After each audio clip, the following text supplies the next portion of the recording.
They started towing my truck before I even understood I had stepped into a place where rules mattered more than reality. And looking back now, it almost feels funny in a dark way. Like I walked into a quiet little neighborhood thinking it was just rows of neat lawns and friendly waves, not realizing I had stepped into something that treated control like a hobby.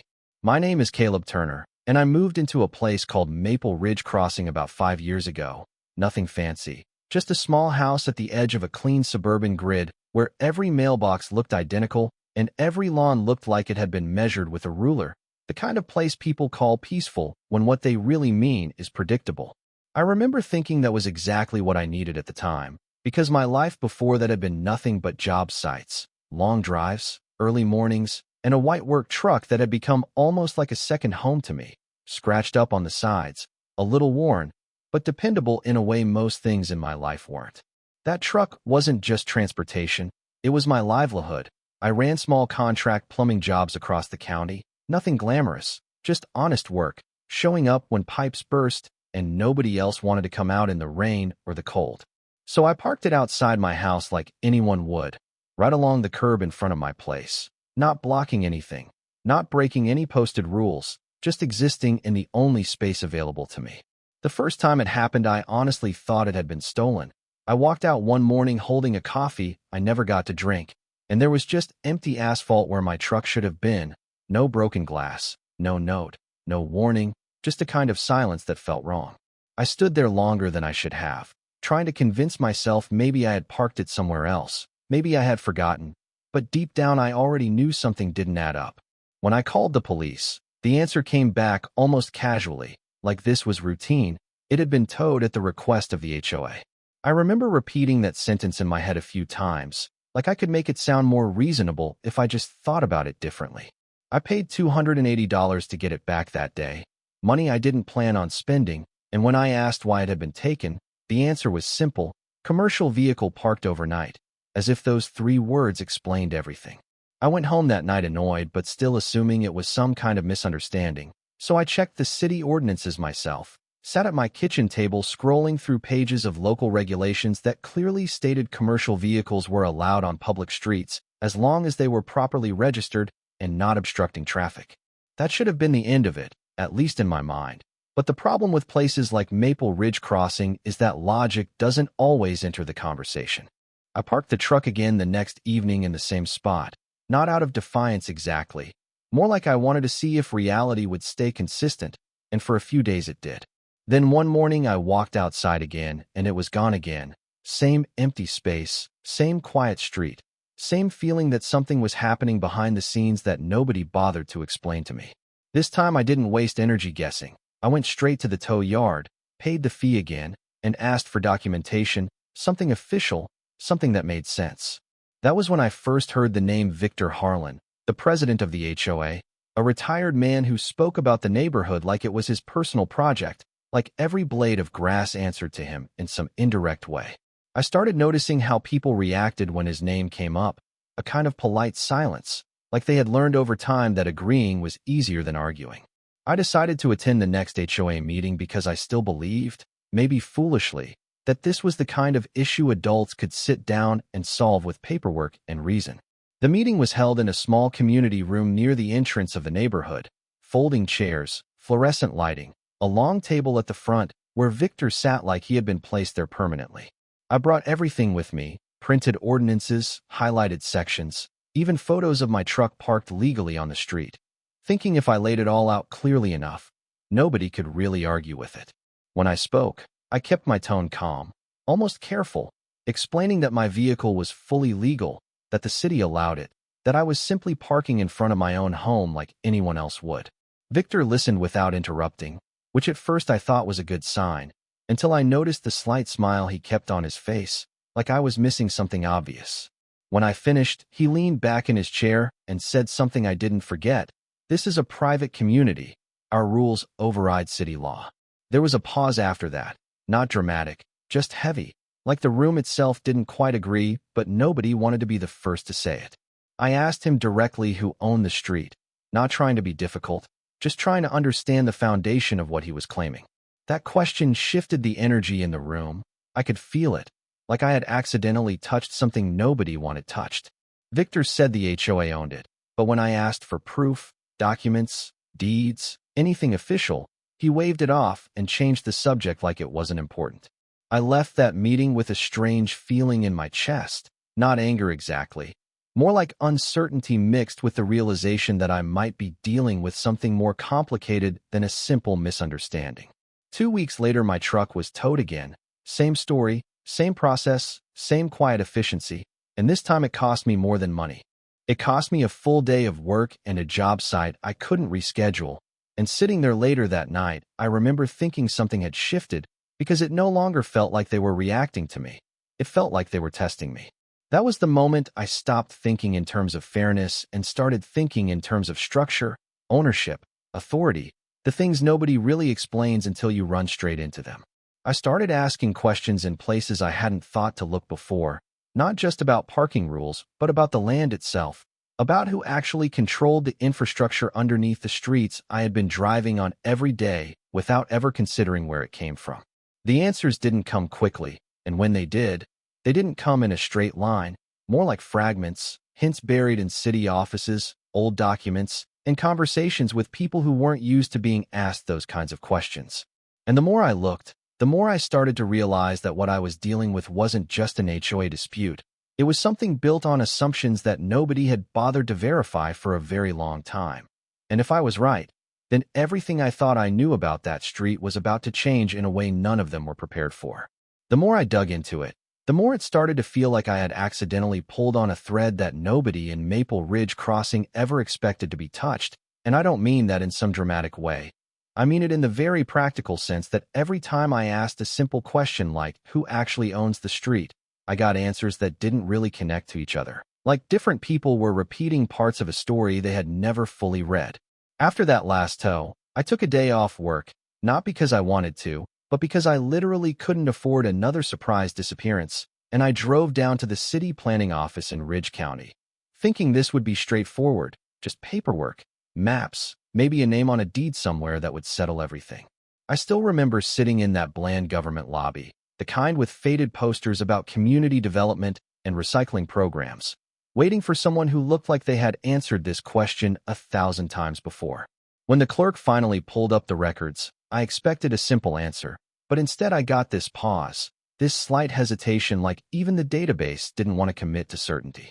She told me something I wasn't prepared for. The street inside Maple Ridge Crossing was not officially dedicated to the city, which meant it wasn't public infrastructure, but at the same time it also wasn't clearly controlled by the HOA either. That sentence alone should have been impossible, but she kept going, explaining that the original developer, a company called Halden Urban Projects, had built the roads decades ago with the intention of transferring ownership to the county after completion. But for reasons buried in old paperwork and unfinished approvals, that transfer was never finalized. So technically, legally, the road existed in this strange limbo, not public, not fully private in the way anyone assumed. And that kind of legal gray zone is where things tend to get quietly complicated over time. I left that office with copies of documents I didn't fully understand yet, and for the first time I stopped seeing the situation as just an HOA being difficult and started seeing it as a structure built on missing clarity. That night, I spread everything out on my kitchen table, old filings, developer records, property maps, trying to connect dots that didn't want to line up neatly. Halden Urban Projects had gone through multiple dissolutions, asset transfers, mergers that didn't cleanly resolve ownership of certain infrastructure parcels, and somewhere in that chain the street inside my neighborhood had become what the legal documents referred to as abandoned infrastructure asset, which is exactly as messy as it sounds. I remember leaning back in my chair thinking, this can't be real, because how does a whole street just exist without someone clearly owning it in a way everyone agrees on? But the more I read, the more it became clear that it wasn't unheard of, just rarely enforced or noticed until something forced it into the open. The next step took me even deeper into something I didn't expect, because buried in one of the filings was a transfer reference to an investment group that specialized in purchasing neglected municipal assets, everything from old utility lines to unresolved land parcels, a company that basically made money cleaning up legal ghosts. Their name was Northbridge Asset Recovery Trust, and at first I thought it was a dead end, But after a few calls and a lot of waiting on hold, I realized they were still active, still managing properties like the one I was standing on. I won't lie, the idea that a street in my neighborhood was technically an asset being held by some investment trust somewhere felt ridiculous. But it also explained something that the HOA never could: why nobody ever produced clear ownership documents, why every answer from Victor Harlan sounded more like authority than proof. I made the decision to contact them directly, not really knowing what I was walking into. And what surprised me most wasn't how complicated the process was, but how normal it felt on their end, like I was just another person trying to understand something that had been sitting unresolved for too long. After weeks of back and forth, reviewing documents, confirming boundaries, verifying access rights, I did something I didn't expect to ever do in my life. I made an offer on the street itself. It wasn't cheap, not even close, but compared to the frustration and lost income one had already been dealing with, it felt less like a purchase and more like reclaiming control over something that had been affecting my entire life without permission. When the transfer finally went through, there was no announcement, no celebration, nothing dramatic, just a set of finalized documents sitting in my inbox one afternoon that said I was now the legal owner of the roadway running through Maple Ridge Crossing. I sat there staring at that email for a long time, not because I felt powerful, but because I realized how strange it was that something so important could change hands so quietly. I didn't tell the HOA immediately, partly because I wanted to be sure I understood everything myself, and partly because I knew that once I did, there would be no going back to the way things had been. So I parked my truck again in the exact same spot, almost like a test I didn't fully explain to myself, and waited. 3 days later, it was towed again. Same process, same silence. Same assumption that the rules they had been enforcing still applied. I went to the tow yard like before, paid the fee like before, but this time I asked for every piece of authorization paperwork they had, and I kept it. Then I sent a certified letter to Victor Harlan. Nothing emotional, nothing dramatic, just a copy of the deed. I still remember the moment my phone rang that evening, his name on the screen, and the shift in his voice when I answered. It wasn't the confident tone I had heard at the HOA meeting anymore. It was careful, slightly uncertain, like he was trying to stabilize a conversation that had suddenly stopped behaving the way he expected. He said there must have been a misunderstanding, that the street was community property, that the HOA had always managed it. And I remember looking out my window at the empty curb while he talked, thinking how different management and ownership really are when you strip everything else away. I told him calmly that community responsibility doesn't replace legal ownership, and that if they wanted clarity, we could absolutely talk about it, but the towing needed to stop immediately. For a short while, it didn't stop, which honestly surprised me more than it should have, because people tend to continue familiar behavior even when the foundation underneath it changes. So I changed the rules in a way that didn't require an argument. I installed simple signs at both entrances of the street, stating private roadway, towing enforced, authorized vehicles only, and then I issued written authorization for every resident except members of the HOA board who had approved the previous towing actions. The first time one of them ignored it and parked overnight anyway, their car was towed, and I didn't feel angry when it happened, just strangely detached, like watching a system respond exactly as it had been configured to. The next day, another board member tried the same thing, same result, and that's when things stopped being a neighborhood disagreement and started becoming something much more official. The HOA brought in a lawyer, letters started circulating, meetings were called, and for the first time the city actually stepped back and refused to get involved, because once ownership was verified, it was no longer their jurisdiction in the way they assumed it had been. The tow company also shifted its position quickly, because they weren't going to risk operating on a property without proper authorization. And suddenly, the same group that had been confidently towing my truck for months was sitting in an emergency meeting trying to figure out how to undo a situation they didn't fully understand anymore. That was when I realized something I hadn't expected. I wasn't really fighting them anymore. I was just standing in the middle of something they had built their entire system on without ever confirming the foundation beneath it. And now that foundation had changed. By the time everything reached its final stretch, Maple Ridge Crossing didn't feel like the same place I had moved into years earlier. Not because the houses had changed, they hadn't, but because the quiet certainty everyone had been living under had started to crack in a way nobody could ignore anymore. The HOA called it an emergency resolution meeting, which was ironic in itself because nothing about it felt orderly when I walked into that same community room again.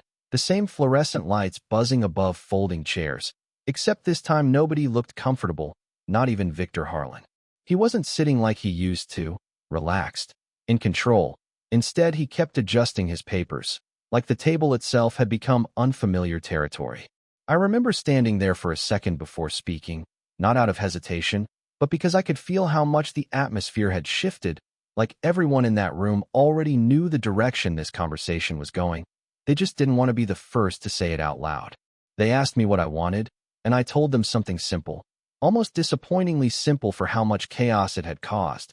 I said I wanted the towing to stop, and I wanted acknowledgement of ownership, so it could all be resolved cleanly. Victor tried to regain footing, saying things like community standards, long-standing practice, neighborhood governance, but none of it landed the way it used to, because now there were documents on the table that contradicted every confident sentence he had ever used.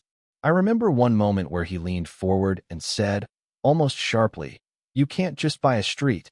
And I looked at him and said, "Apparently you can, if nobody bothered to finish owning it in the first place." That was the moment the room went completely still. The HOA lawyer, a man named Reed Collins, finally stepped in, not with emotion, but with the tone of someone who had just realized the case they were building had shifted under them. He reviewed the documentation I had provided, the deed transfer, the trust records, the chain of title, and I watched the exact second it became clear to him that continuing the towing had exposed them to liability they could no longer defend in the way they had been doing. The tow company was contacted, and they confirmed what had already become obvious. They would no longer tow vehicles from a property where ownership was disputed and now legally documented under a private owner. That sentence alone changed everything, because it removed the one tool the HOA had been using as leverage without ever questioning its foundation. What surprised me most wasn't anger. It was the speed at which confidence turned into negotiation. Suddenly, there were offers on the table, proposals to resolve the matter amicably, suggestions that the street be transferred to the city to restore normal operations, which was their way of trying to return things to the way they used to be without admitting why they broke in the first place. I didn't reject it out of pride. I just laid out conditions, straightforward and measurable: reimbursement of towing fees, compensation for lost wages from missed work, legal transfer costs, and a formal written acknowledgement that towing had been carried out without verified authority. There was a long silence after I said it, not dramatic, just heavy in the way decisions feel when everyone knows they are irreversible. Eventually, they agreed.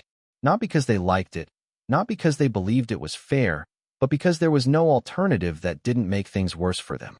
The process of transferring the street to the city again moved faster than I expected after that, almost like everyone involved wanted distance from the situation as quickly as possible. Within a month, new signage went up, official city signs this time, replacing the private notices I had installed earlier, and just like that, the same road that had been the center of months of conflict became something ordinary again, at least on the surface. The HOA issued a written apology, carefully worded, the kind that avoids admitting too much while still acknowledging enough, and refunds were issued for every towing incident that had been processed during that period. Victor Harlan resigned 2 weeks later, quietly, without a public statement, and people in the neighborhood stopped talking about it almost as quickly as they had started, which is how these things usually go when everyone just wants normal back more than they want answers. I remember standing on the curb one evening after everything was settled, looking down the same street where my truck used to disappear, thinking about how strange it was that none of this started as a fight over ownership or power. It started because someone decided a work truck didn't belong in their idea of a perfect neighborhood. And somehow that small judgment had unraveled into something none of them expected. I didn't feel like I had won anything in a dramatic sense. There was no celebration, no satisfaction like in movies, just a quiet understanding that systems only work until someone actually asks who built them and why. And even now, I still think about how many other places like Maple Ridge Crossing exist, where rules are enforced confidently, without anyone ever checking whether the ground those rules stand on actually belongs to them. And maybe the real question isn't what happened in my neighborhood, but how many people are still living inside systems nobody has ever fully verified. If this story made you think about where power really comes from, or whether rules in your own community have ever been questioned the way they should be, let me know in the comments. I want to hear your take on it. Was this justice? Was it revenge? Or was it just paperwork catching up to reality? And if you want more stories like this, subscribe and stick around. Because sometimes the most ordinary streets hide the most unbelievable truths.